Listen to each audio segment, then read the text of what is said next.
Kozmos je plný extrémov, tajomných objektov a úkazov často za hranicami našej predstavivosti a chápania reality. No žiaden z nich nedráždi našu predstavivosť tak, ako čierna diera.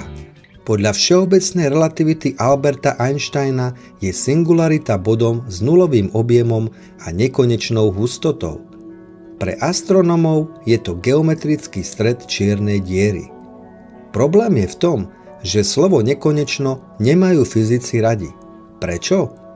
Nuž keď je v rovniciach výsledkom nekonečno, zvyčajne to znamená, že teória narazila na svoje limity. Priestor a čas si vymenia miesta. V našom bežnom svete sa môžeme voľne hýbať v priestore, vľavo, vpravo, hore a dole, ale časom sme unášaní len jedným smerom. Z minulosti cez prítomnosť do budúcnosti. Vnútri čiernej diery sa však stred, singularita, stáva vašou budúcnosťou.